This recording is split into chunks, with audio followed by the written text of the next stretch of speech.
الله معي الله معي يا نفس صبرا لا تجزعي الله معي الله معي يا نفس صبرا لا تجزعي ظلم العباد لا لن يعاد ظلم العباد لا لن يعاد ظلم العباد لا لن يعاد فذلك الجهاد ففيه مصرعي. إن الحمد لله نحمده ونصلي على رسوله الكريم. أعوذ بالله من الشيطان الرجيم. بسم الله الرحمن الرحيم. قل هو الله أحد الله الصمد لم يلد ولم يولد ولم يكن له كفوا أحد. ایمان اتنی بڑی نعمت ہے، اللہ سے محبت ایک ایسا خزانہ ہے جب بندہ مومن کا دل اللہ کی محبت سے بھر جاتا ہے، اس دل میں پھر اللہ کے باغیوں کی، اللہ کے نافرمانوں کی دوستی کا بیج نہیں بویا جا سکتا۔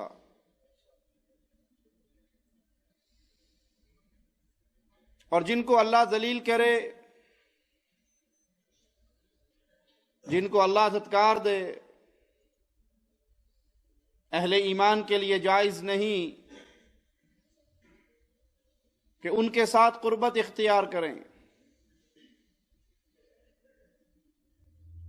پیارے حبیب محمد کریم صلی اللہ علیہ وسلم کے صحابی سیدنا ابو موسیٰ رضی اللہ عنہ وارضاہ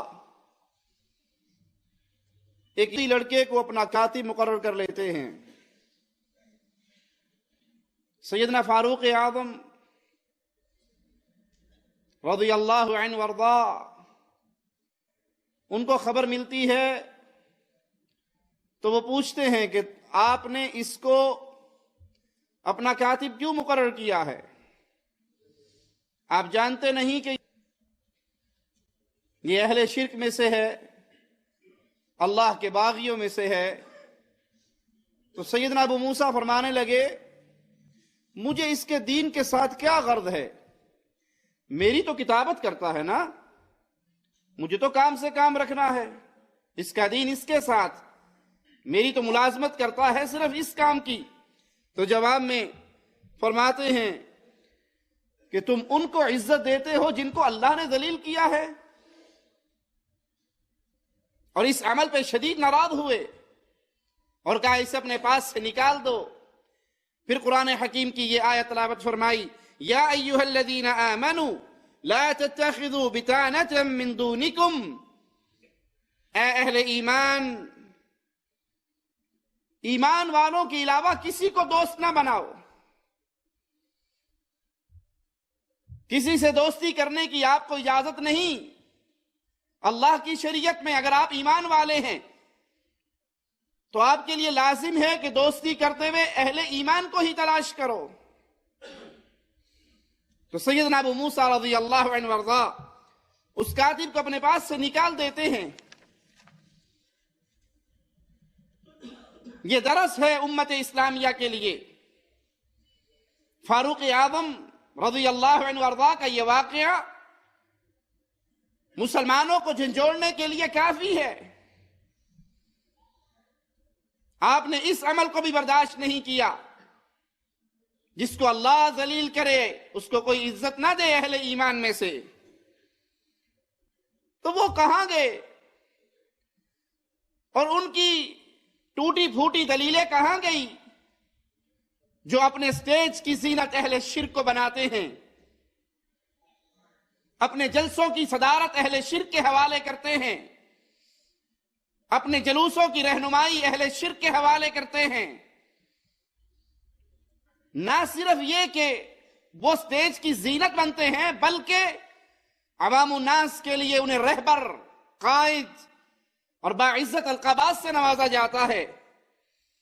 حالانکہ حدیث کے اندر واضح مثال موجود ہے۔ آپ نے برے دوست کی مثال دیتے ہوئے فرمایا برا دوست گویا بھٹی والا ہے، آگ جلانے والا ہے۔ اگر کوئی اس کے ساتھ بیٹھے گا دو میں سے ایک کام ضرور ہوگا، یا تو آگ کی کوئی چنگاری آ کے اس کے کپڑوں کو جلا ڈالے گی، اور اگر جلنے سے بچ گیا کم از کم دھوئیں سے بدبو اور منہ کالا تو اس کا ہوتا رہے گا۔ یہ عام دنیا کی مثال ہے برے دوست کے ساتھ بیٹھنے کا نتیجہ۔ اور کجا اس سے دوستی کی جائے، اس سے محبت کی جائے، اس کے ہاتھوں میں ہاتھ ڈالا جائے، اس سے محبت کی پینگیں بڑھائی جائیں۔ جو اہل شرک اور اہل کفر کے امام ہیں، اہل بدعت کے روح رواں ہیں، اور ان کو عزت کے مقام پہ پیش کر کے اہل سنت کے لیے بطور قائد بنا کر پیش کیا جائے، جس کے دل میں ایمان ایک ذرے کے برابر بھی باقی ہو، وہ اس جرم کو کبھی اپنے سینے میں پنپنے نہیں دیتا۔ سیدنا عیسیٰ علیہ السلام کا ایک قول سنیے، فرماتے تحببوا الی اللہ ببغض اہل المعاصی۔ سبحان اللہ، اس قول کی عظمت، ان الفاظ کی مٹھاس وہی محسوس کر سکتا ہے جس کے سینے میں توحید کا گلشن مہک رہا ہو۔ سیدنا عیسیٰ فرماتے ہیں اللہ کی محبت کو تلاش کرو اللہ کے نافرمانوں سے بغض رکھ کے۔ ایک شخص نے آپ کا کچھ نہیں بگاڑا، نہ آپ کے مال کو نقصان پہنچایا، نہ آپ کی جان کو نقصان پہنچایا، نہ آپ کے خانوادے کا دشمن ہے، آپ کی اس سے کوئی لڑائی نہیں، لیکن پھر بھی آپ اس سے بغض رکھتے ہیں اس لیے کہ یہ اللہ کا باغی ہے، یہ عمل اتنا پیارا عمل ہے کہ اس عمل کرنے والے سے اللہ محبت کرتا ہے۔ جیسے حدیث میں آتا ہے ایک شخص کسی کی زیارت کے لیے جا رہا، راستے میں کوئی پوچھنے والا پوچھتا ہے کہاں کا ارادہ ہے؟ وہ جواب دیتا ہے فلاں بستی میں فلاں کو ملنے جا رہا ہوں۔ سائل پوچھتا ہے تمہارا رشتہ دار ہے؟ کہا نہیں۔ کاروباری معاملہ ہے؟ کہا نہیں۔ کوئی احسان کا بدلہ اتارنے جا رہے ہو؟ کہا نہیں۔ کہا پھر کیوں جاتے ہو اس کے پاس؟ کہا وہ ایک اللہ پہ ایمان لاتا ہے اور میں اللہ کو راضی کرنے کے لیے اس سے محبت کرتا ہوں۔ وہ جواب میں کہتا ہے میں انسان نہیں فرشتہ ہوں۔ تو اللہ کے لیے اس سے محبت کرتا ہے، اب اس عمل نے تجھے اللہ کا محبوب بنا دیا ہے۔ تو سیدنا عیسیٰ فرماتے ہیں اللہ کی محبت کو تلاش کرو باغیوں سے، جو اللہ کے باغی ہیں، جو اللہ کے نافرمان ہیں، اس کا بغض اپنے سینے میں رکھ کے وَتَقَرَّبُوا إِلَيْهِ بِالتَّبَاعُدِ مِنْهُمْ، ان سے دور ہو کر اللہ کے قریب ہو جاؤ۔ اگر آپ کسی سے اس کے مشرک ہونے کی بنا پر دور ہوتے ہو تو آپ اپنے آپ اللہ کے قریب ہو جاؤ گے۔ اللہ یہ میرا عزیز تھا، یہ رشتہ دار تھا، یہ دوست تھا، یہ پڑوسی تھا، یہ خانوادے کا تھا، میں نے اس سے تعلق اس لیے چھوڑ دیا، یہ تیرا نہیں بنا، اور جو تیرا نہیں بنتا وہ مومن کا نہیں ہوا کرتا۔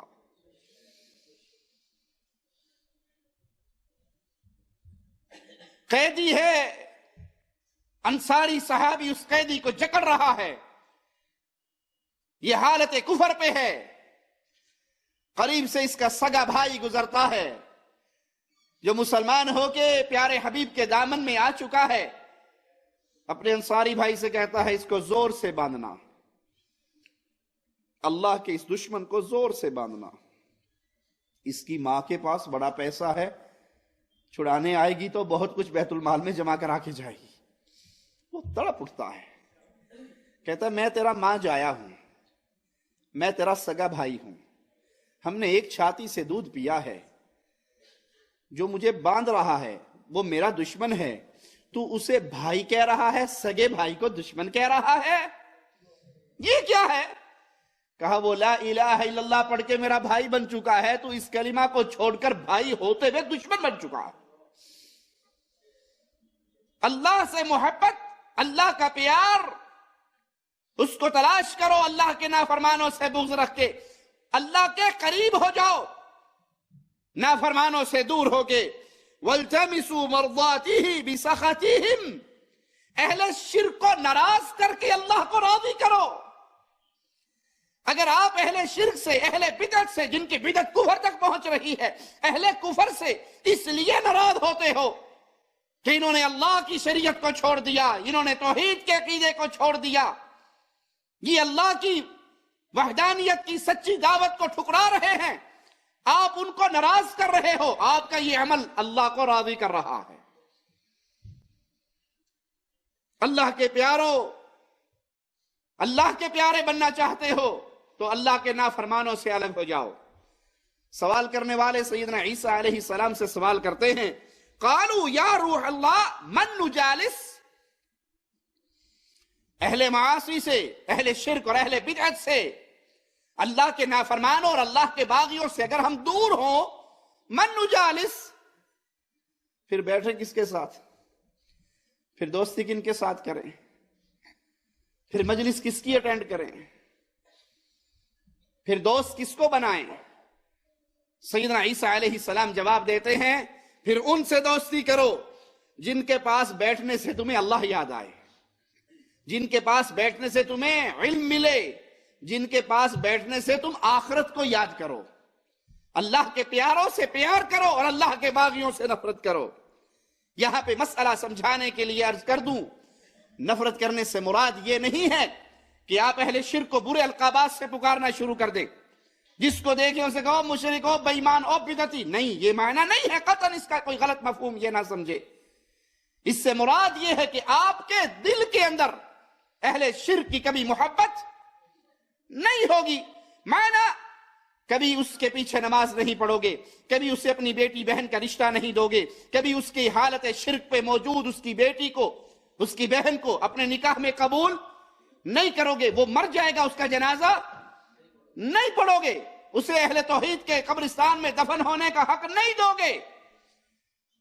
یہ دل کے معاملات ہوں گے، لیکن اگر کوئی اہل شرک آپ کو ملتا ہے تو آپ کے چہرے پر اس نیت سے مسکراہٹ آئے گی کہ میں اس کو دین کی دعوت دوں گا، اس کو کھانا کھلائیے، اس سے تحفے تحائف دیجئے، نیت صرف یہ کہ میں نے اس کو آگ سے نکالنا ہے، جہنم سے بچانا ہے، لیکن دل کے اندر اس کی محبت، بھلے وہ سسر ہو، بھلے وہ بھائی ہو، بھلے وہ عزیز ہو، بھلے وہ قریبی ہو۔ آئیے پیارے نبی محمد کریم صلی اللہ علیہ وسلم کے پیارے اصحاب کے اقوال، سلف صالحین کے اقوال، صحابہ کے اقوال سنتے ہیں۔ اہل شرک کے ساتھ ان کی مجلسوں میں بیٹھنا، ان سے دوستیاں کرنا، اس کے بارے میں پیارے حبیب کے پیارے اصحاب کا کیا فرمان ہے۔ حارث بن معاویہ سیدنا عمر بن خطاب رضی اللہ عنہ کے پاس آئے شام سے، تو فاروق اعظم پوچھتے ہیں اہل شام کا کیا حال ہے؟ انہوں نے اہل شام کا حال بیان کیا تو آپ نے پوچھا لعلکم تجالسون اہل شرک، کہیں تم مشرکوں کے ساتھ بیٹھتے تو نہیں ہو؟ تمہاری دوستیاں، تمہارا اٹھنا بیٹھنا، تمہارا میل ملاقات اہل شرک کے ساتھ تو نہیں ہے؟ جواب میں کہتے ہیں فقال لا یا امیر المؤمنین، کہا نہیں ہے مومنوں کے امیر، ایسی کوئی بات نہیں، ہم اہل شرک کے ساتھ نہیں اٹھتے بیٹھتے، ان سے ہماری کوئی دوستی نہیں۔ پھر آپ نے فرمایا اس وقت تک تم خیر پہ رہو گے جب تک تم ان کے ساتھ اٹھنا بیٹھنا اور پیار و محبت اور اختلاط سے بچے رہو گے۔ برا ہو اس دور کے میڈیا کا جس نے برائی کو اس انداز سے پھیلا دیا کہ اہل شرک اور اہل توحید کے درمیان عقیدے کی بنیاد پہ کھڑی ہوئی دیواریں گر گئی۔ کسی کو کھلاڑی کے ہونے کے نام پہ ہیرو بنا دیا، اب وہ ہندو ہے، وہ عیسائی ہے، وہ کافر ہے، وہ نان مسلم ہے، وہ کچھ بھی ہے۔ مسلمان نوجوان نے بھی اس کی تصویر اپنے کمرے میں لگائی ہوئی ہے۔ یہ کیا جی؟ یہ کرکٹر بہت اچھا ہے، فٹ بالر بہت اچھا ہے، سنگر بہت اچھا ہے، ڈانسر بہت اچھا ہے۔ یہ گناہ اپنی جگہ پہ رہ گئے، جو بنیاد تھی کہ یہ مشرک ہے اور مشرک سے محبت مومن نہیں کیا کرتا۔ معصوم بچوں کی لباس کے پیچھے کفار کھلاڑیوں کے نام، کفار اداکاروں کے نام اور وہ مسلمان بچے ان سے محبت کر رہے نہیں جانتے. اس ڈش اینٹینے کی لعنت نے، اس پرنٹ میڈیا کی لعنت نے ایسا برباد کیا ہے مسلمانوں میں.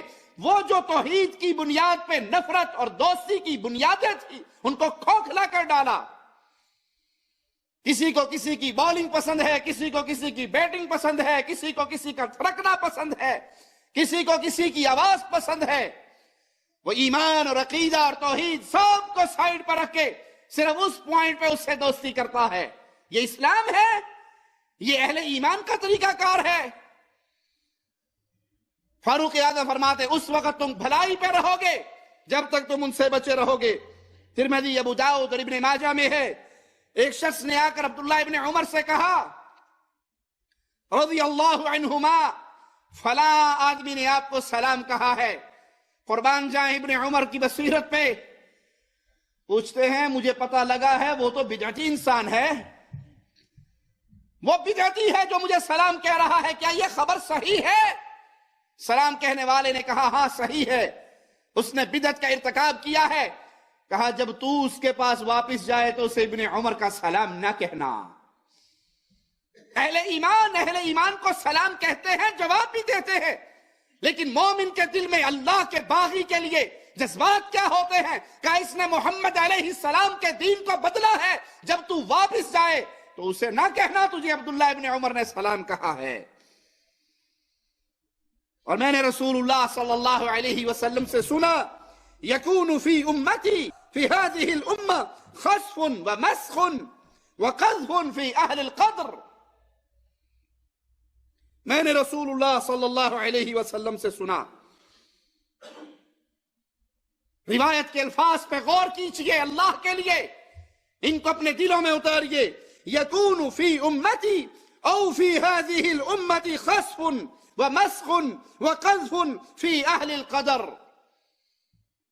کہ اللہ کے پیارے حبیب فرما رہے ہیں اس امت میں یا میری امت میں زمین دھسائی جائے گی، صورتیں بدلی جائیں گی. کہیں تو زمین دھسے گی، کہیں صورتیں بدلی جائیں گی، کہیں پہ پتھروں کی بارش ہوگی، اور یہ قدریوں کے اندر ہوگی، یہ بدعتیوں کے اندر ہوگی جنہوں نے بدعات کا ارتکاب کیا، اسلام کی بنیادی باتوں کو بدل ڈالا اور تبدیل کر دیا. اور وہ بدعتی تھا، آپ نے فرمایا تو جائے تو اسے میرا سلام نہ کہنا. عظیم محدث امام ابن سیرین رحمہ اللہ وہ بدعتیوں کے ساتھ کیا سلوک کرتے تھے ذرا سنیے. دخل رجلان من اصحاب الاهواء على ابن سیرین فقال یا ابا بکر نحدثك بحدیث فقال لا قال فنقرأ عليك آية من كتاب الله قال لا تقومان او لا اقومن قال فخرجا. دو اہل بدعت میں سے شخص داخل ہوئے ابن سیرین کے پاس، اہل الرائے اہل بدعت. وہ کہنے لگے ابو بکر ہم آپ کو قرآن پاک کی آیت سنائیں؟ ابن سیرین نے کہا نہیں، میں تم سے قرآن سننے کے لیے تیار نہیں. کہا رسول اللہ صلی اللہ علیہ وسلم کی حدیث سنائیں؟ کہا میں تمہارے منہ سے رسول اللہ صلی اللہ علیہ وسلم کی حدیث سننے کے لیے بھی تیار نہیں. اور سنو، اگر تم میری مجلس سے نہیں اٹھتے تو میں اس مجلس کو چھوڑ کے نکل جاتا ہوں. میں تمہارے ساتھ بیٹھنے کے لیے بھی تیار نہ تمہارے منہ سے آیت سنتا ہوں نہ حدیث سنتا ہوں. میری مجلس چھوڑ کے نکل جاؤ، اور اگر تم نہیں اٹھتے تو میں اٹھ جاتا ہوں. یہ سننے کے بعد وہ دونوں چلے گئے. لوگوں نے آپ سے کہا وہ آپ کو آیت ہی سنا رہے تھے یا حدیث ہی سنا رہے تھے.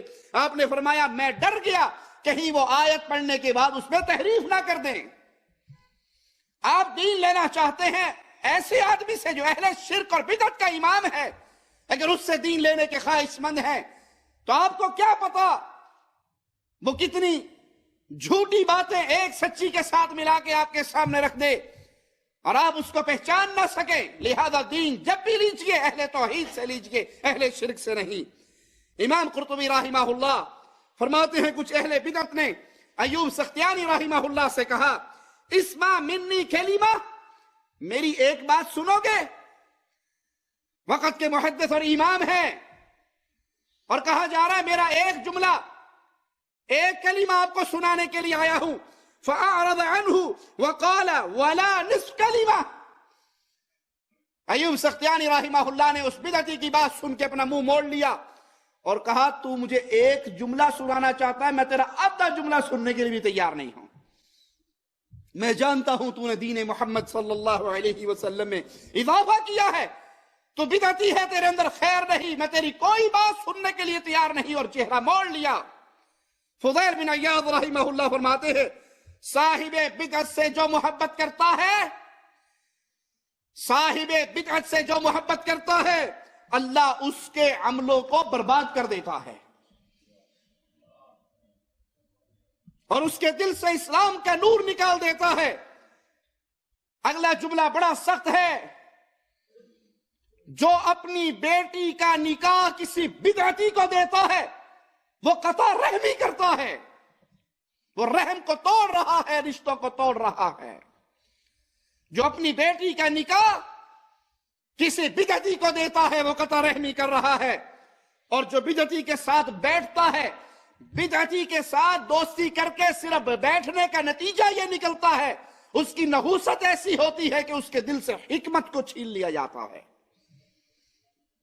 اور جو اہل بدعت سے بغض رکھتا ہے، جو اہل بدعت سے بغض رکھتا ہے، جس کا دل اہل بدعت کے افعال کو دیکھ کے جلتا اور کڑتا ہے، یہ میلاد الرسول کے نام پہ جلوس پیارے حبیب کے صحابہ نے نہیں نکالا، اصحاب کے شاگرد و تابعین نے نہیں نکالا.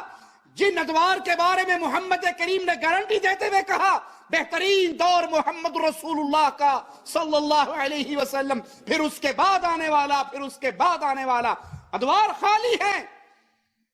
اس بدعتی عمل کو دیکھ کے جو کڑتا ہے، جو اہل بدعت کی بدعت سے بغض رکھتا ہے، فضیل بن عیاض کہتے ہیں مجھے اللہ سے امید ہے اس عمل کی بنا پہ اللہ اس کے گناہوں کو معاف فرما دے گا.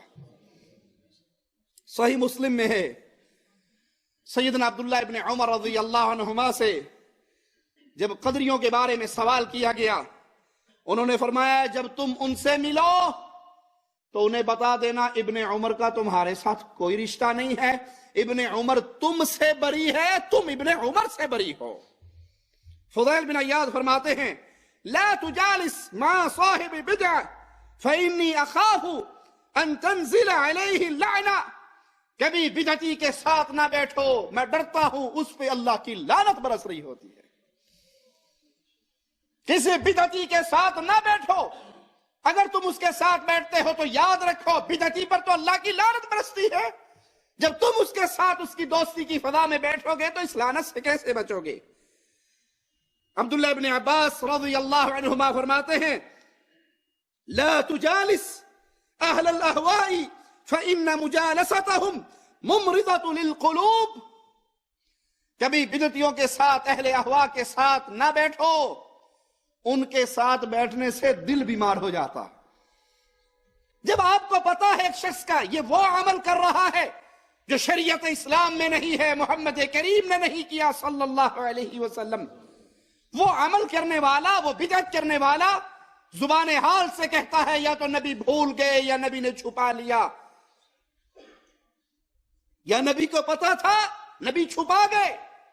آپ کو پتا تھا 11ویں شریف کا بڑا ثواب ہے، آپ نے امت کو نہیں بتایا، چھپا گئے. آپ کو تیجے، 7ویں، 9ویں، 10ویں، 40ویں قل برسی کنڈے شبرات کا پتا تھا، آپ چھپا گئے، یا آپ کو پتہ ہی نہیں لگا، پتہ ہی ہمیں لگا ہے. دونوں عقیدے رکھنے والا مجرم ہے، اور جب اس مجرم کے ساتھ بیٹھو گے تو آپ کا اپنا دل ایمان والا رہے گا. یہ دلوں کی بیماری یہ ہوتی ہیں. امام ابن سیرین رحمہ اللہ جب کوئی بدعتی سے جملہ سنتے، کسی بدعتی کا قول ان کے کانوں میں آتا، فوراً اپنی انگلیوں کو اپنے کانوں کے اندر ٹھونس لیتے، اس کا ایک جملہ سننے کے لیے تیار نہ ہوتے. آئیے امام اہل سنت امام احمد بن حنبل رحمہ اللہ کا قول سنیں، اذا سلم الرجل على المبتدع فهو يحبه. اگر کوئی انسان کسی بدعتی کو سلام کرتا ہے، جانتے ہوئے یہ بدعتی ہے، جانتے ہوئے یہ مشرک ہے، جانتے ہوئے یہ قبروں پہ سجدے کرنے والا، یہ قبروں کا طواف کرنے والا، یہ پکی قبریں بنا کر اس پہ بلڈنگیں تعمیر کر کے اس پہ کمپلیکس بنا کے اس پہ بیٹھ کے شرک کے دھندے کو چلانے والا ہے. یہ شرک کا دائی ہے, یہ بدعت کا دائی ہے, یہ کفر کا دائی ہے. لیکن پڑوسی ہے, لیکن چچا ہے, لیکن سسر ہے, لیکن ماموں ہے, لیکن رشتہ دار ہے, لیکن قوم قبیلے کا ہے. اس کے اس عمل کے باوجود جو اس کو سلام کرے, احمد بن حنبل رحمہ اللہ فرماتے ہیں اس کا سلام کرنا دلیل ہے کہ یہ اس سے محبت کرتا ہے. یہ دلیل ہے کہ یہ اس سے محبت کرتا ہے. اور جو اہل بدعت سے محبت کرتا ہے وہ اپنے سینے کو ایمان سے خالی کر لیتا ہے.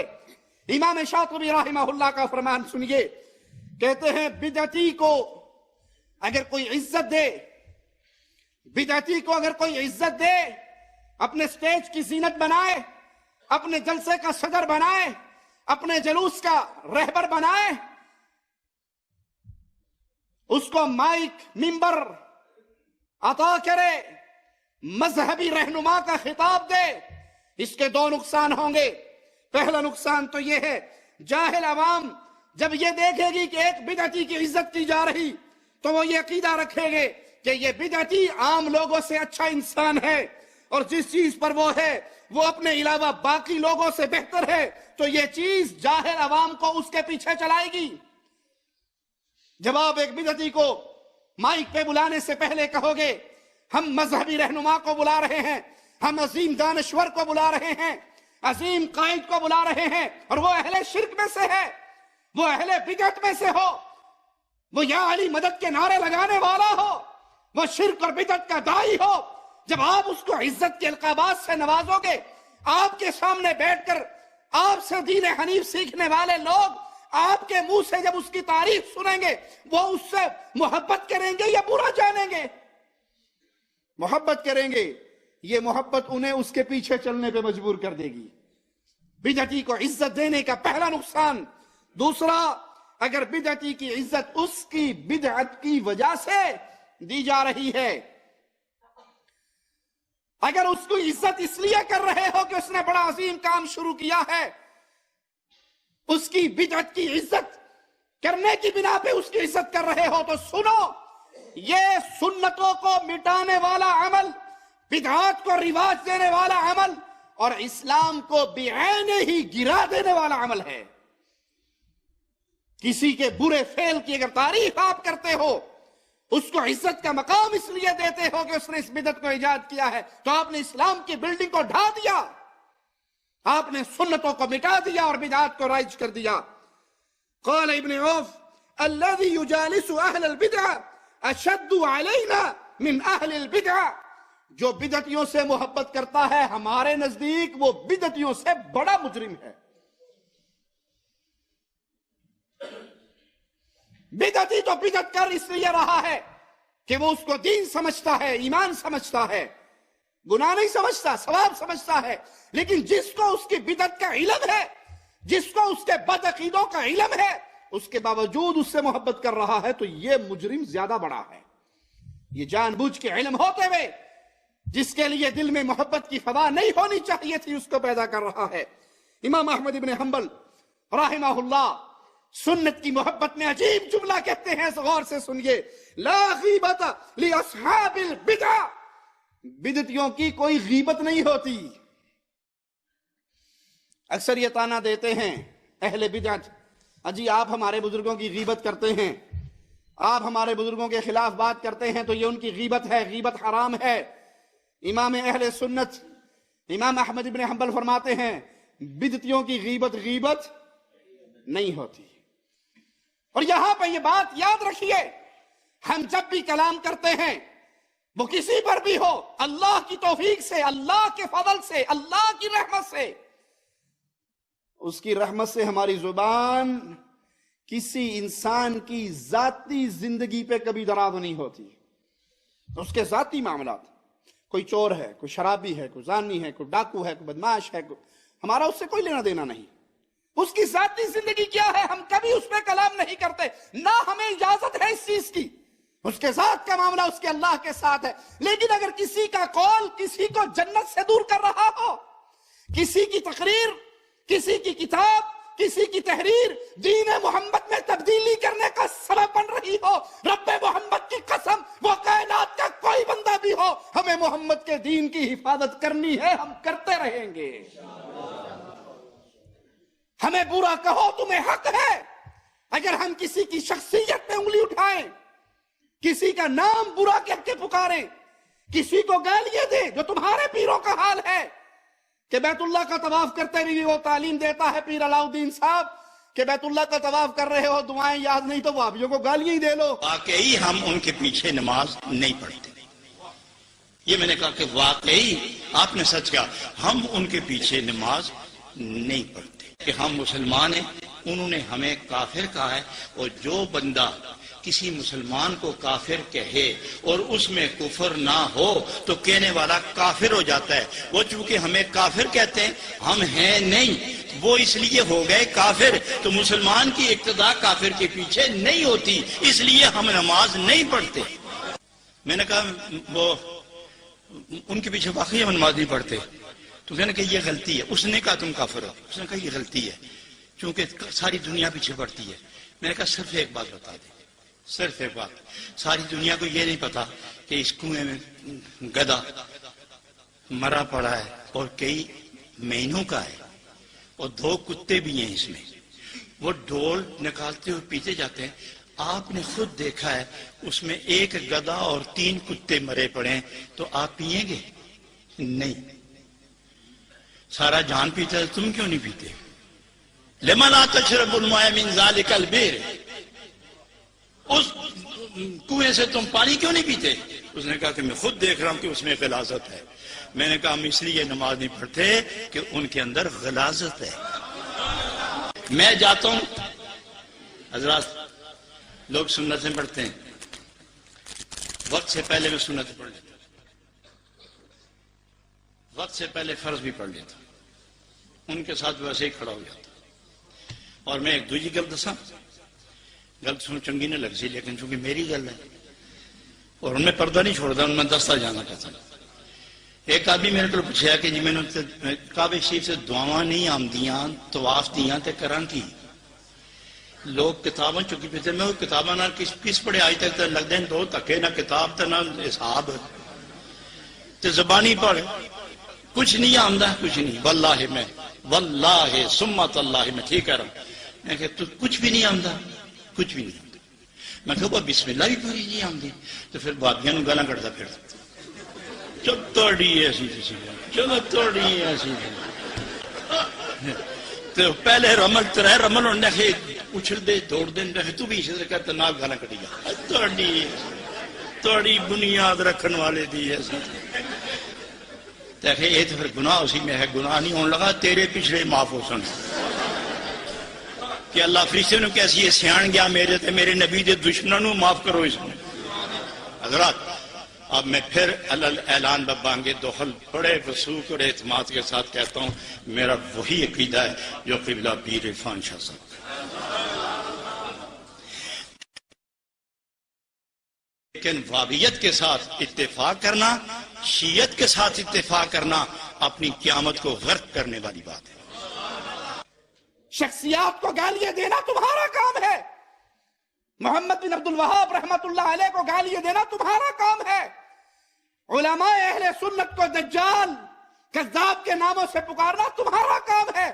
ہم تو کذاب کو بھی کذاب نہیں کہہ رہے، صرف یہ کہہ رہے ہیں اس کا یہ عقیدہ قرآن کے خلاف ہے، حدیث رسول کے خلاف ہے، وہ دنیا میں جو کچھ ہے وہ جانے، اس کا اللہ جانے، ہمیں اس کی شخصی زندگی سے کوئی سروکار نہیں، لیکن اس کی ہر وہ بات جو قرآن سے ٹکرائے گی، محمد کے فرمان سے ٹکرائے گی، جب تک زندگی کا آخری لمحہ باقی ہے، رگوں میں خون دوڑ رہا ہے، اللہ کی قسم شریعت پہ اٹھنے والی ہر انگلی کو توڑتے رہیں گے۔ یہ اہل سنت کا طریقہ ہے، یہ محدثین کا طریقہ ہے۔ اسی لیے امام اہل سنت احمد ابن حنبل سے سوال ہوا، ایک شخص فرض نماز پڑھنے کے بعد سنت نفل نوافل انفرادی عبادت کے لیے کھڑا ہو جاتا ہے، دوسرا شخص فرض نماز کے بعد لوگوں کی ہدایت کے لیے، ان کو توحید کا درس دینے کے لیے، ان کے سامنے اہل بدعت کے شرور کو واضح کرنے کے لیے، اہل بدعت پہ رد کرنے کے لیے بیٹھ جاتا ہے، آپ کو کون سا اچھا لگتا ہے؟ جو اپنی انفرادی عبادتیں کر رہا ہے وہ زیادہ اچھا ہے، یا جو اہل بدعت کا پردہ فاش کر رہا ہے؟ امام اہل سنت احمد ابن حنبل رحمہ اللہ فرماتے ہیں میرے نزدیک وہ عظیم آدمی ہے جو اہل بدعت کے شرور سے عوام کو بچا رہا ہے۔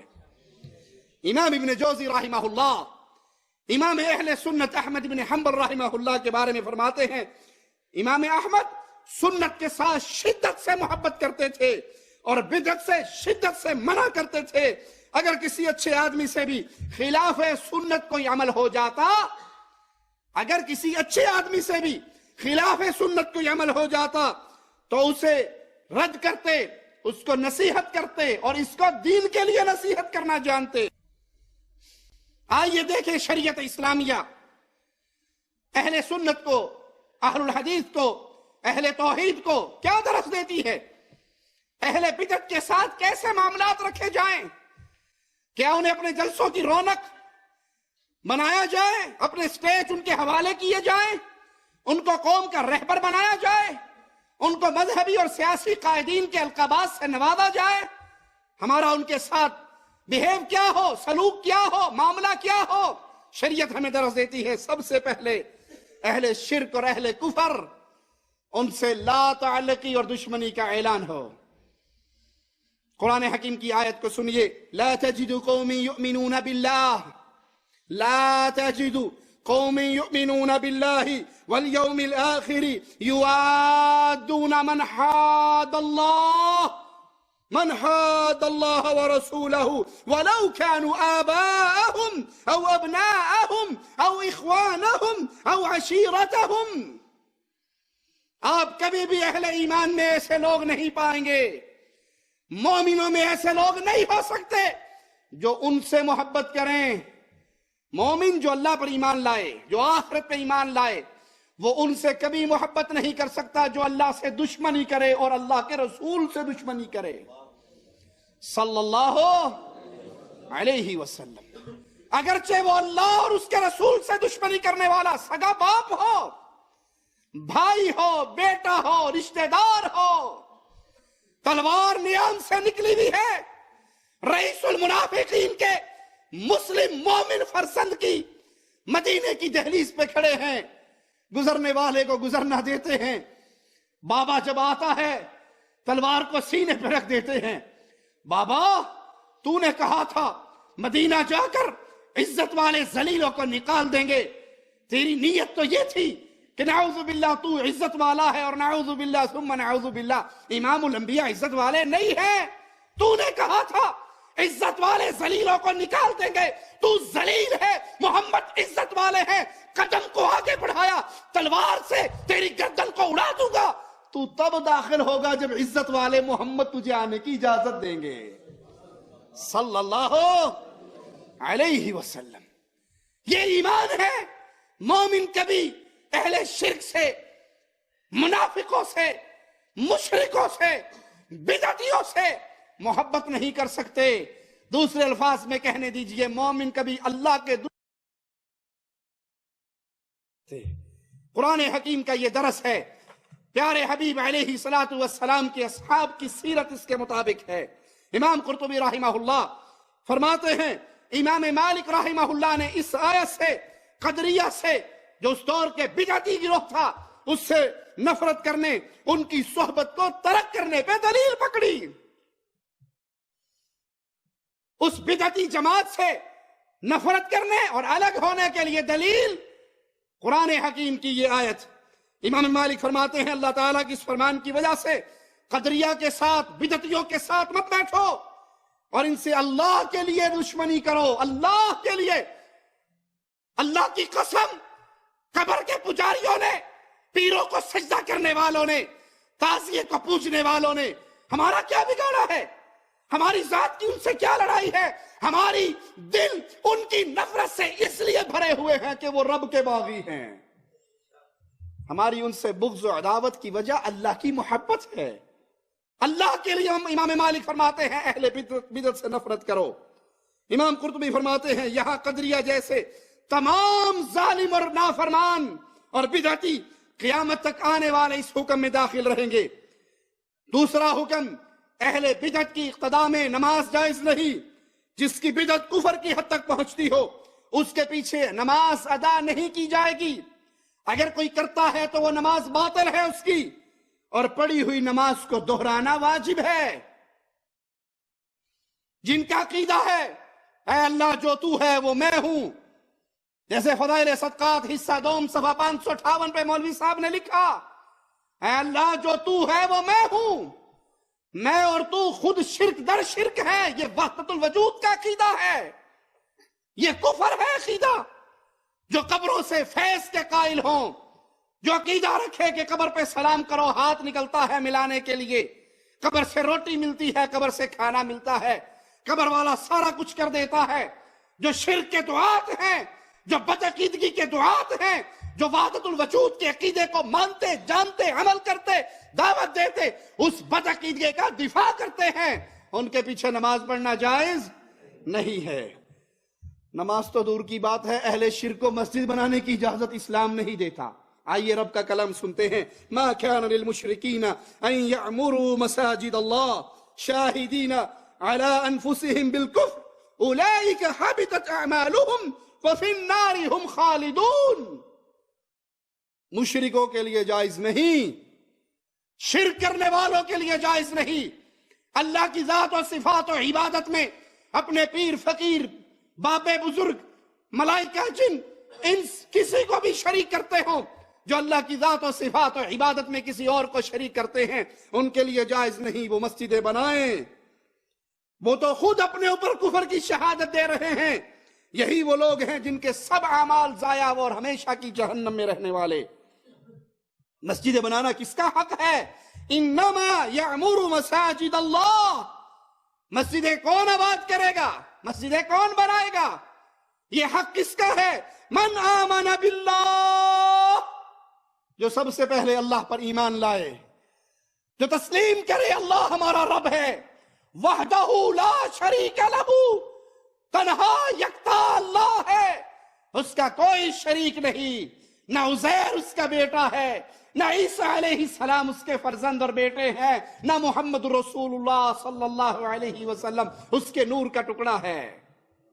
ایمان لائے اللہ کی وحدانیت پہ، ایمان لائے اللہ داتا ہے، سب منگتے ہیں، اللہ غنی کرنے والا، سب فقیر ہیں، اللہ مشکلیں ٹالنے والا، سب مشکلوں میں پھنسنے والے.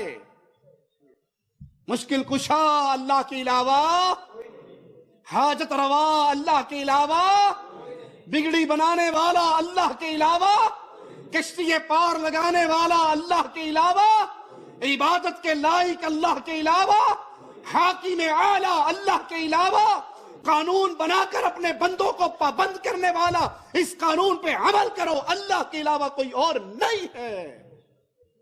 من آمن باللہ، جو اللہ پر ایمان لائے، والیوم الآخر، آخرت کے دن پہ ایمان لائے، وَأَقَامَ الصَّلَاةَ وَآتَ الزَّكَاةَ، نماز پڑھے زکوٰۃ دے، وَلَمْ يَخْشَ إِلَّا اللَّهِ، اس کے دل میں ڈر ہو تو صرف کس کا؟ ڈر صرف اللہ کا. وہ بابا جی کی قبر کو دیکھ کے، اس پہ لگے ہوئے ساوے چنڈوں کو دیکھ کے، گاڑی روک کے سہیلی سرکار کے صندوقڑی میں 100 روپے ڈال کے یہ کہنے والا نہ ہو بابا جی بھلی کرے آجے. ارے وہ بھلی کرنے کے قابل ہوتا، اپنے جسم کے ساتھ بھلی کر کے استنجا خود کرتا، زندوں سے نہ کرواتا. کب تک جھنجھوڑتا رہوں، کب تک سمجھاتا رہوں؟ وہ ننگا ہوا یا نہیں؟ اس کے کپڑے کاٹے گئے یا نہیں؟ کسی پہ طنز کرنا، کسی کو ٹیز کرنا، کسی کو دکھ دینا، کسی کے جذبات کو چھیڑنا مقصد نہیں ہے. اللہ میرے دلوں کو جانتا ہے، میرے دل کی کیفیت کو میرا مولا سمجھتا ہے. اللہ کی قسم مقصد یہ ہے، اور مردوں کے سامنے گرنے والوں، زندہ رب کو کیوں چھوڑا؟ وَلَمْ يَخْشَ إِلَّا اللَّهِ، دل میں ڈر ہو تو تنہا اللہ کا. کسی مردے کا ڈر نہیں، کسی پیر و بابے کا ڈر نہیں۔ کیوں؟ کائنات مل کے آپ کو کچھ دینا چاہے، اللہ نہ دینا چاہے وہ دے سکتی؟ کائنات مل کے آپ سے کچھ چھیننا چاہے، اللہ نہ چھیننا چاہے وہ چھین سکتے؟ یہ تو کمزور ہیں، مانگنے والا بھی کمزور، جس سے مانگا جا رہا ہے وہ بھی کمزور۔ فَعَسَىٰ أُولَٰئِكَ أَن يَكُونُوا مِنَ الْمُهْتَدِينَ، قریب ہے پھر ایسے ہی لوگ ہدایت یافتہ ہوں جو اللہ پر ایمان لائے، آخرت پر ایمان لائے، نماز قائم کرے، زکوٰۃ ادا کرے، اللہ کا ڈر رکھے اپنے دل میں۔ اسی لیے ائمہ اہل السنہ والجماعہ سلف صالحین نے جہمیہ، رافضہ، قدریہ کے پیچھے نماز پڑھنے سے منع کیا۔ سماحت الشیخ عبدالعزیز بن باز رحمہ اللہ، ان سے سائل سوال کرتا ہے اور کہتا ہے سوال میں جو کوئی قبر والوں سے مدد مانگے، اپنی اپنی مشکلات میں ان کو پکارے، بڑی بڑی سرکار، بڑی میرے گھوٹی قسمت کرتے ہری، آئے ہیں تیرے در پہ، کچھ لے کے جائیں گے، کچھ نہیں ملے گا تو آئے ہوئے مریدوں کے کھلے چک کے جائیں گے، خالی نہیں جائیں گے۔ جو مردوں کو پکارے، جو مردوں سے مانگے، جو ان کے سامنے حاجتیں پیش کرے، ان کے لیے نظر و نیاز دے۔ کل ہی مجھے ایک بھائی نے ایک قبر پہ بنے ہوئے عبادت خانے کی تصویریں بھیجی، اللہ کی قسم اپنی آنکھوں سے دیکھا۔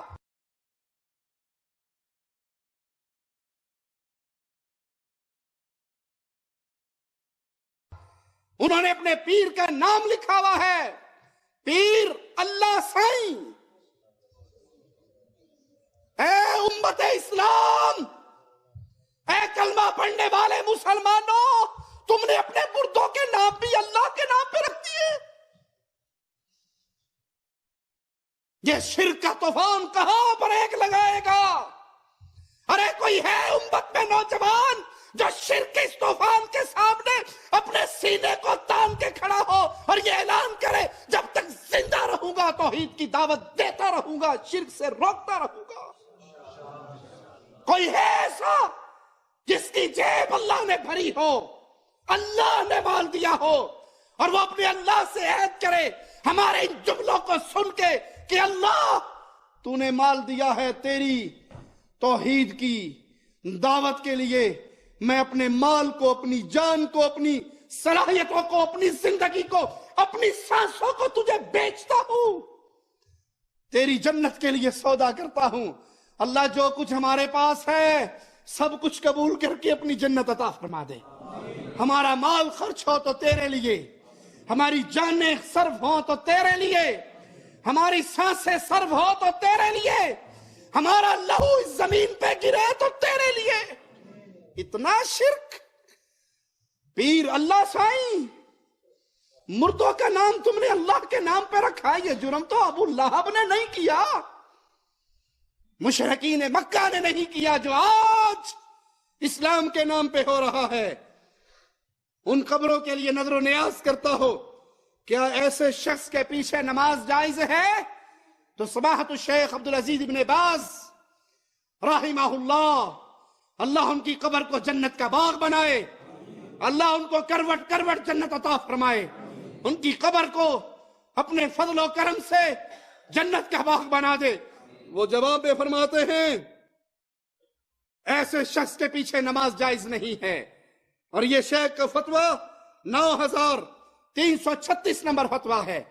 شیخ سے ایک اور فتویٰ مانگا گیا، سوال کیا گیا کہ جو امام یہ عقیدہ رکھے کہ رسول اللہ صلی اللہ علیہ وسلم زندہ ہیں، آپ ہر وقت ہر جگہ پہ حاضر و ناظر ہیں، موجود ہیں، قبر والوں سے حاجت روائی کی درخواست کرے، قبر پہ گنبد بنائے، چراغ جلائے، چراغاں کرے، یا رسول اللہ صلی اللہ علیہ وسلم اور یا محمد کے نعرے لگائے۔ یہ نعرے لگانے والوں کا عقیدہ ہوتا ہے کہ نبی زندہ ہیں، حاضر ناظر ہیں، موجود ہیں، مدد کرتے ہیں۔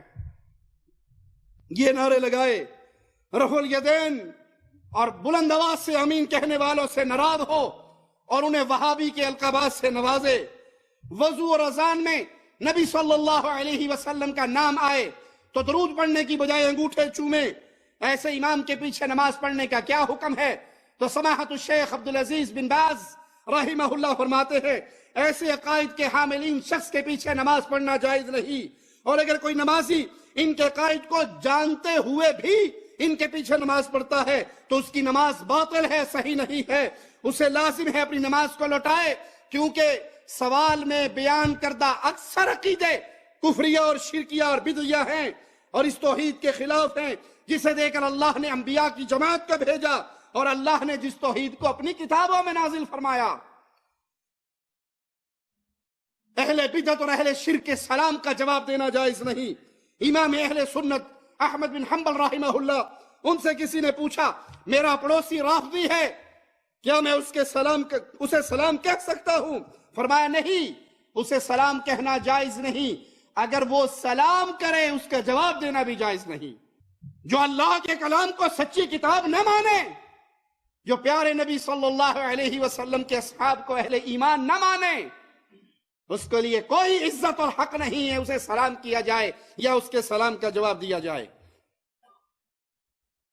اسی طرح اہل شرک کے ساتھ، اہل بدعت کے ساتھ، اہل کفر کے ساتھ نکاح کرنا جائز نہیں۔ مالک کا فرمان سنیے، وَلَا تَنْكِحُوا الْمُشْرِكَاتِ حَتَّى يُؤْمِنْ، مشرکہ عورتوں سے نکاح نہ کرو یہاں تک کہ وہ اہل ایمان بن جائیں، مواحدہ بن جائیں، شرک سے توبہ طائب ہو جائیں۔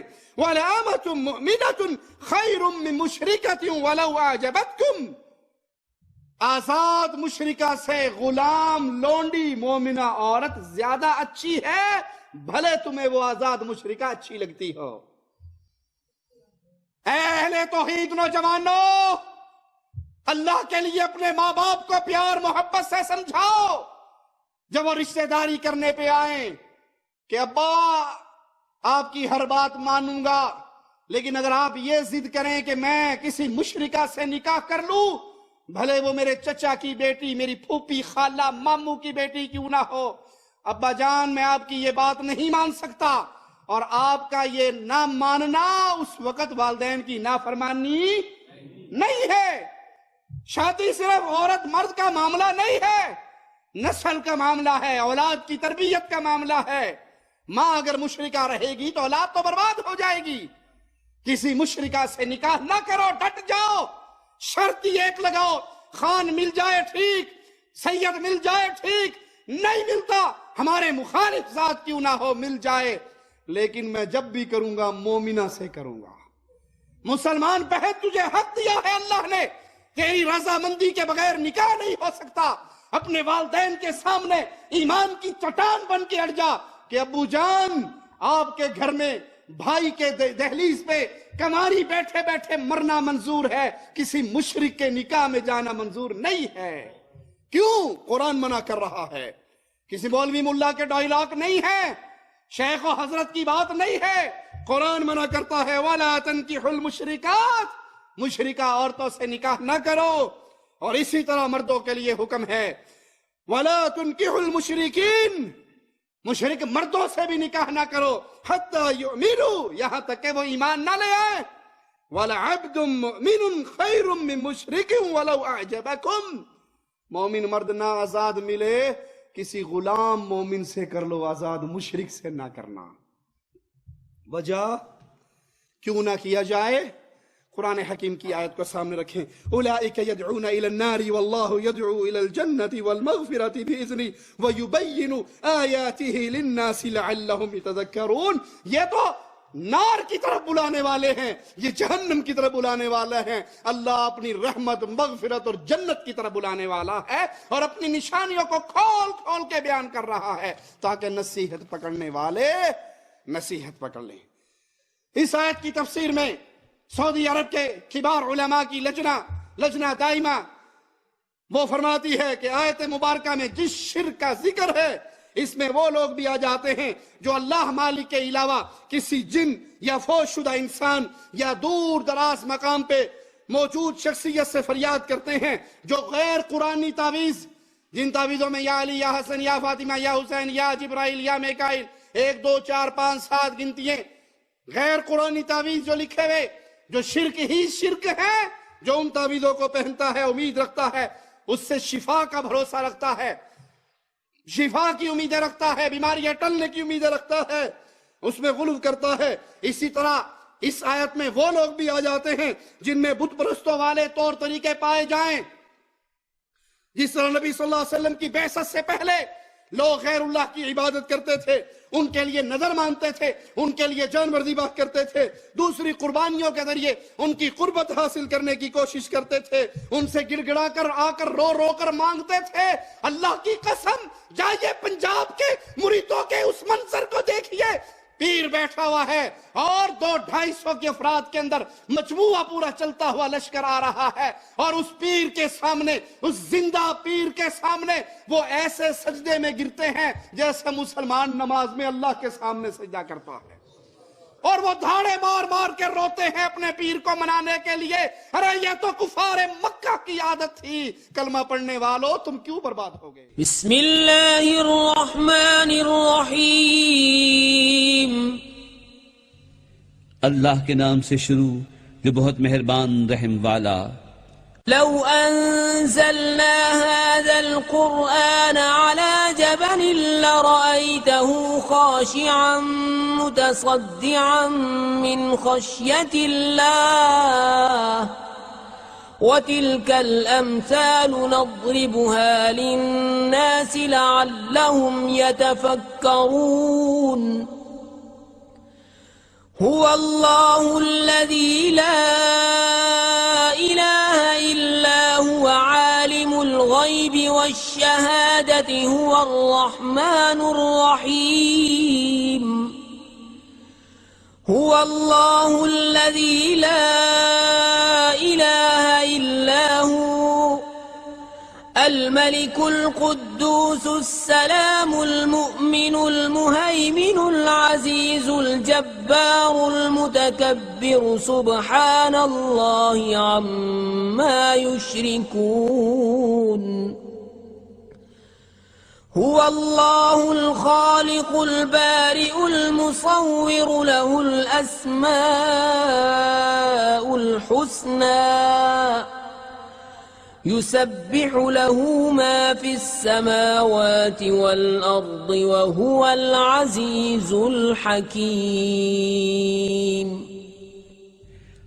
اگر ہم یہ قرآن کسی پہاڑ پر اتارتے تو ضرور اسے دیکھتا جھکا ہوا پاش پاش ہوتا اللہ کے خوف سے، اور یہ مثالیں لوگوں کے لیے ہم بیان فرماتے ہیں کہ وہ سوچیں۔ وہی اللہ ہے جس کے سوا کوئی معبود نہیں، حد نہایاں کا جاننے والا، وہی ہے بڑا مہربان رحمت والا۔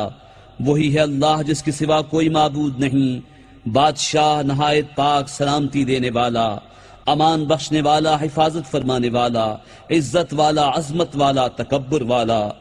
اللہ کو پاکی ہے ان کے شرک سے۔ وہی ہے اللہ بنانے والا، پیدا کرنے والا، ہر ایک کو صورت دینے والا۔ اسی کے ہیں سب اچھے نام، اس کی پاکی بولتا ہے جو کچھ آسمانوں اور زمین میں ہے، اور وہی عزت و حکمت والا ہے۔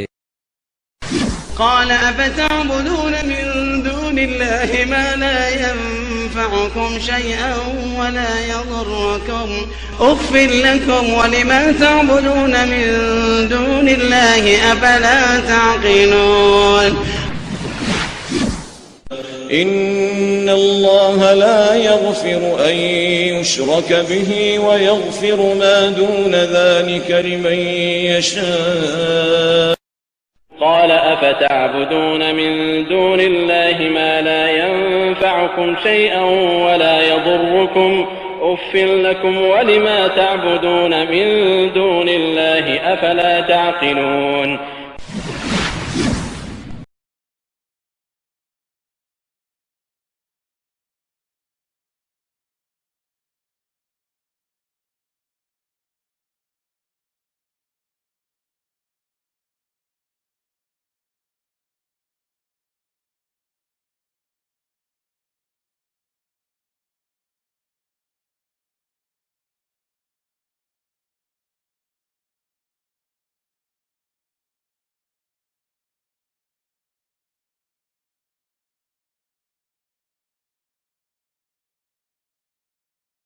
يؤمن أكثرهم بالله إلا وهم مشركون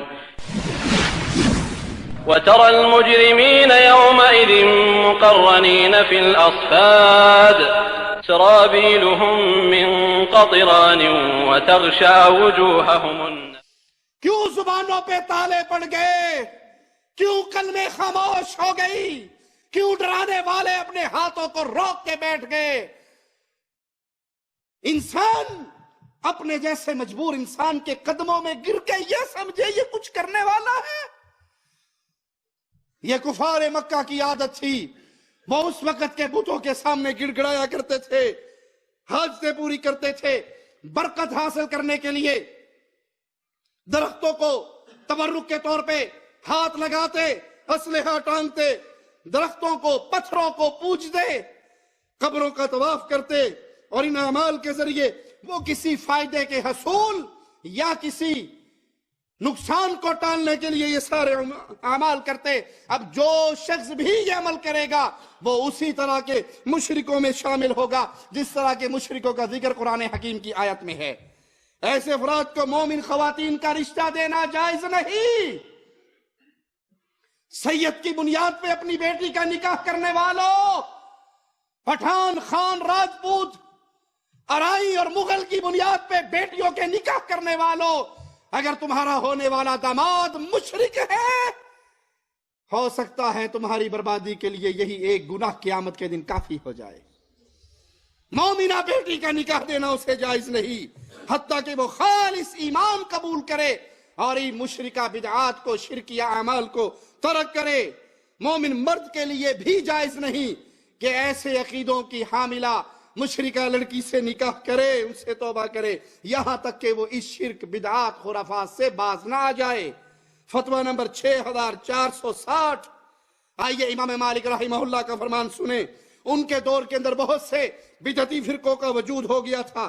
اس وقت قدریہ جو تقدیر کا انکار کرتے تھے، تقدیر کے منکر تھے، جب ان سے شادی کے بارے میں امام مالک سے پوچھا گیا کہ تقدیر کا انکار کرنے والوں سے شادی کرنا جائز ہے یا نہیں، تو انہوں نے جواب میں یہ آیت تلاوت فرمائی، وَلَعَبْدٌ مُؤْمِنٌ خَيْرٌ مِّن مُشْرِكٍ وَلَوْ أَعْجَبَكُمْ. مومن غلام مشرک آزاد سے زیادہ بہتر ہے، بھلے تمہیں وہ اچھا ہی کیوں نہ لگے. طلحہ رحمہ اللہ فرماتے ہیں رافضہ کی عورتوں سے نکاح نہیں کیا جا سکتا، نہ ان کے ہاتھ کا ذبیحہ کھایا جا سکتا، کیونکہ وہ کفر اکبر اور شرک اکبر کرنے کی بنا پر مرتد ہو چکے.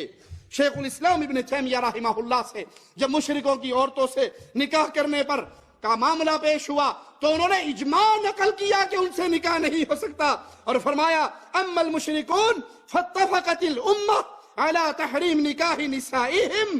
امت مسلمہ کا اجماع ہے، پوری امت کے علماء اکٹھے ہیں اس بات پہ کہ مشرکہ عورت سے نکاح جائز نہیں ہے، نہ ان سے اتحاد کیا جا سکتا ہے. علامہ ناصر الدین البانی فرماتے ہیں اتحاد کا مطلب یہ ہے کہ طرفین میں کچھ ایسے امور ڈن پا جائیں، اتفاق ہو جائیں کہ دونوں ایک دوسرے کی نصرت کریں، پشت پناہی کریں. یہ اتحاد اسلام میں حرام ہے. اللہ نے ظالموں کی طرف جھکنے سے بھی منع کیا ہے. وَلَا تَرْكَنُوا إِلَى الَّذِينَ ظَلَمُوا فَتَمَسَّكُمُ النَّارُ وَمَا لَكُم مِّن دُونِ اللَّهِ مِنْ أَوْلِيَاءَ ثُمَّ لَا تُنصَرُونَ. جو لوگ ظالم ہیں ان کی طرف مائل نہ ہونا، نہیں تو تمہیں دوزخ کی آگ پکڑ لے گی اور اللہ کے سوا تمہارا کوئی کارساز نہیں ہوگا، پھر نہ تمہاری مدد کی جائے گی. پھر اتحاد ہونے کے بعد لازم ہوتا ہے ایک دوسرے سے اظہار قربت و محبت بھی ہو، جبکہ یہ کام اسلامی عقیدہ اللہ کے لیے دوستی اور اللہ کے لیے دشمنی کے خلاف ہے، اور اللہ کے لیے دوستی اور دشمنی ایمان کی وہ مضبوط زنجیر ہے جس کے بارے مالک فرماتا ہے وَمَن يَتَوَلَّهُم مِّنكُمْ فَإِنَّهُ مِنْهُمْ. اگر کوئی شخص اہل شرک کی طرف لوٹتا ہے، اہل کفر کی طرف لوٹتا ہے، ان سے دوستی کرتا ہے، پھر وہ انہی میں سے ہوگا. بخاری و مسلم میں پیارے حبیب کا فرمان موجود ہے. آپ نے فرمایا المرء مع من احب. آدمی جس سے محبت کرتا ہے وہ اسی کا ساتھی ہوتا ہے. شیخ الاسلام محمد بن عبد الوہاب رحمہ اللہ فرماتے ہیں ظالموں کی طرف جھکاؤ کی تفسیر بیان کرتے ہوئے کہ سیدنا ابن عباس نے فرمایا لا ترکنو سے مراد ہے ان کی طرف میلان نہ رکھو. اکرمہ رحمہ اللہ فرماتے ہیں اس سے مراد یہ ہے تم ان کی بات نہ مانو، ان سے محبت نہ کرو، ان سے لگاؤ نہ کرو، مسلمانوں کے امور کا انہیں ذمہ دار نہ بناؤ. امام سفیان ثوری رحمہ اللہ فرماتے ہیں جو ظالموں کے لیے ظلم کے لیے جملہ سننا، جو ظالموں کے ظلم کے لیے قلم، دوات پینسل کاغذ لا کے فراہم کرتا ہے وہ بھی انہی میں سے ہے۔ دینی جلسوں اور دینی تقریبات میں اہل شرک اور اہل بدعت کو نہیں بلایا جائے گا۔ سعودی عرب کی لجنہ دائمہ علماء کبار علماء کے سامنے آسٹریلیا کے مسلمانوں نے ایک سوال لکھ کے بھیجا کہ ہمارے ملکوں میں غیر مسلموں کی اکثریت ہے، کیا ہم اپنے دینی پروگرام جلسوں میں ان کو دعوت دے سکتے ہیں، تقریر کرنے کا موقع دے سکتے ہیں؟ تو لجنہ دائمہ کے علماء نے فرمایا ایسا کرنا جائز نہیں ہے، کیونکہ اس عمل سے دو برائیاں پیدا ہوگی۔ بہت ممکن ہے وہ اپنی تقریر میں کوئی ایسا جملہ کہہ جائیں جو عوام الناس کی گمراہی کا سبب بن جائے، اور وہ سٹیج پہ کھڑا ہے، عزت والا ہے، لوگوں کے دل میں اس کے ایک تصور ہے، اس سے حاضرین کی نظر میں غیر مسلموں کی اہمیت ہوگی اور وہ ان کی محبت کا شکار ہو کے فتنے میں مبتلا ہو جائیں گے۔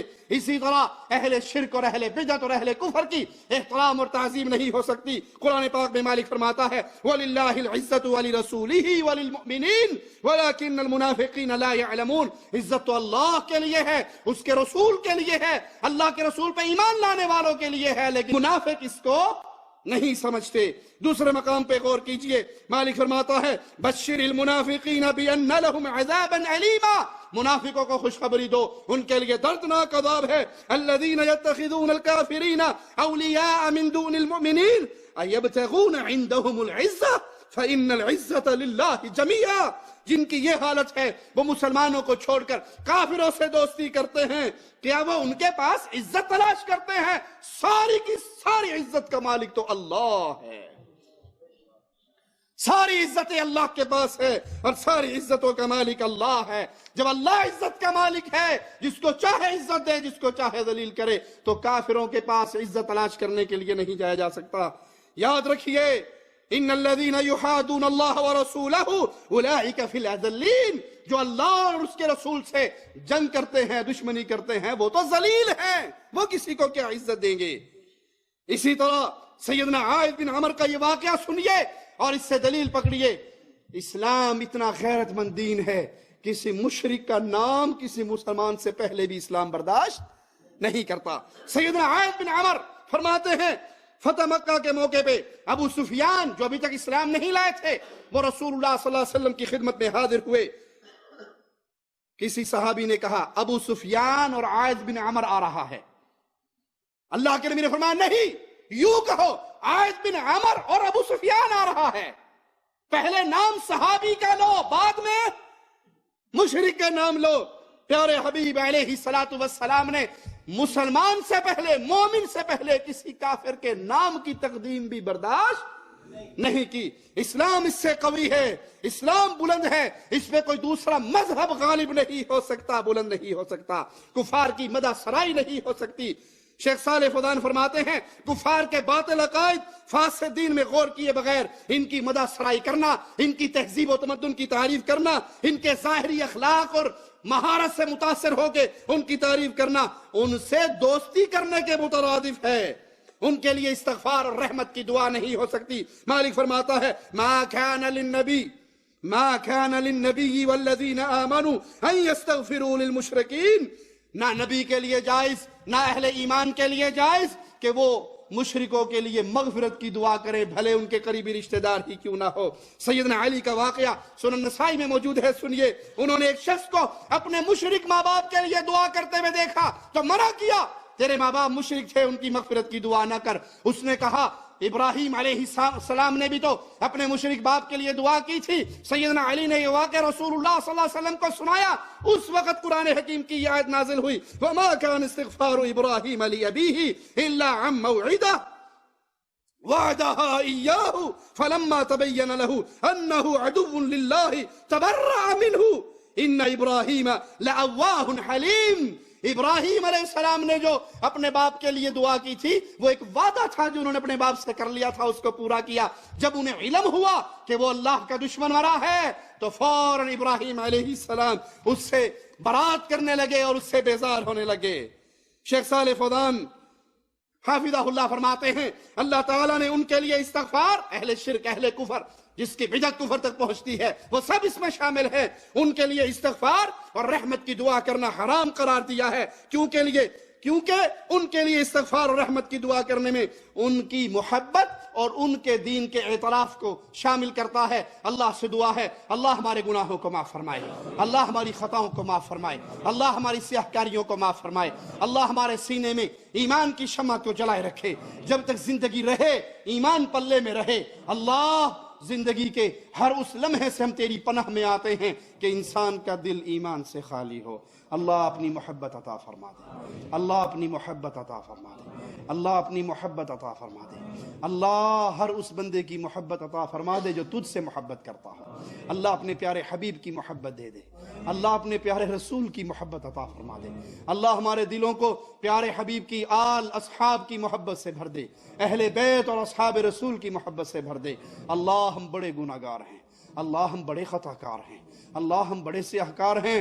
اللہ ہمارے عمل تو ایسے نہیں، لیکن ہم تیری رحمت پہ امید کرتے ہوئے تیرے نبی کی حدیث ہم نے سنی ہے کہ دنیا میں جو جس سے محبت کرتا ہے قیامت کے دن وہ اسی کے ساتھ اٹھایا جائے گا۔